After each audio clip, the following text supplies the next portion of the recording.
فالhelp desk أو technical support بالمناسبة أهم شخص، ولو تعرف أي حد شغال في technical support أو help desk أرجوك طبطب عليه،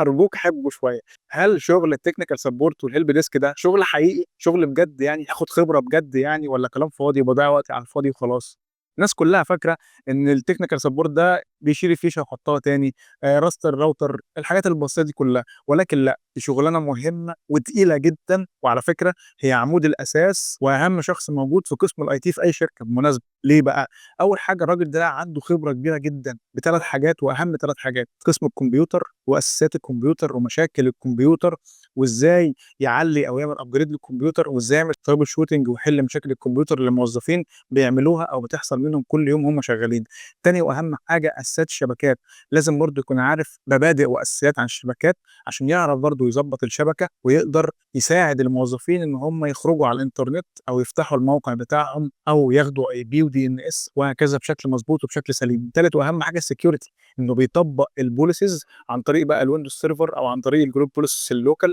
أو عن طريق حتى إنه يعلّم الموظفين إزاي مثلًا يعملوا password بشكل مضبوط، أمنع عنهم مثلًا إن هم يدخّلوا USB فيه فيروسات، أخلّي مثلًا جهاز الكمبيوتر يتفتح في وقت معيّن ويتقفل في وقت معيّن عشان أعمل ترشيد للاستهلاك، أخلّي مثلًا الأجهزة مسموح لها مثلًا الناس بتوع الحسابات مسموح لهم يفتحوا ملفات الحسابات بس، إنما مش مسموح لأي حد من موظفين الحسابات يفتح أي ملف من الناس بتوع المخازن أو الناس بتوع الHR وهكذا. ده جزء الsecurity مهم جدًا، ده غير طبعًا المشاكل اليومية اللي بيقابلها كل يوم، سواء بقى كانت في الطبعة والّا كانت في الWiFi والّا كانت في الكمبيوتر نفسه، في كوباية مَيّة وقعت على الكيبورد والّا كانت الماوس مش عارف ماله، الحاجات دي كلها الtechnical support أو الhelp desk لازم يبقى فاهم وواعي جدًا وعنده خبرة عملية عالية جدًا، عشان ما ينفعش يروح قدّام الموظف ويبتدي يشوف هيعمل إيه. الhelp desk والtechnical support أحلى حاجة فيهم كمان إن هم عندهم ذكاء اجتماعي عالي جدًا، لازم يبقى عنده soft skills عالية جدًا، لإنك في يوم أو في ساعة واحدة ممكن تشوف موظف متعصب جدًا بسبب إن هو مثلًا كان شغال على النت وفجأة النت وقع،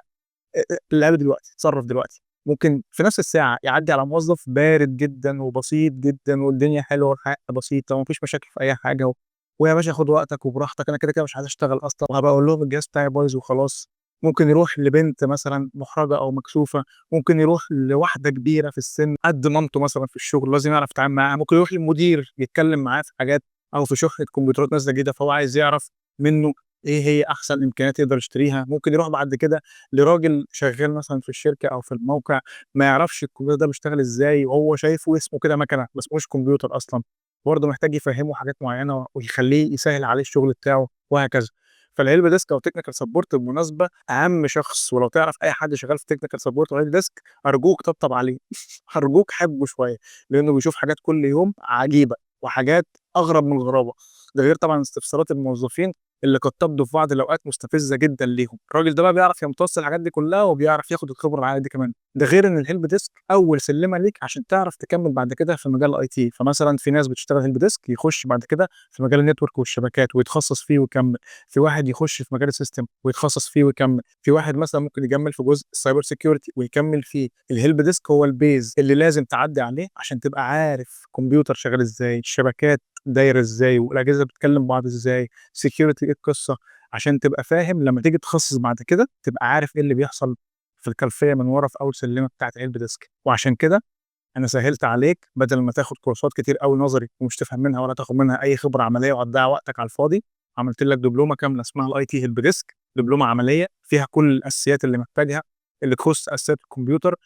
اللي من كورس الA+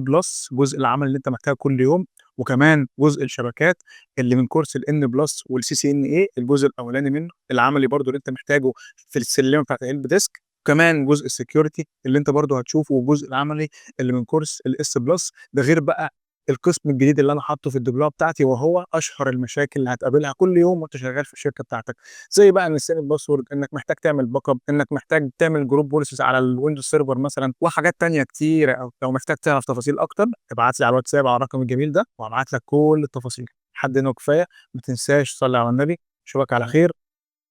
سلام.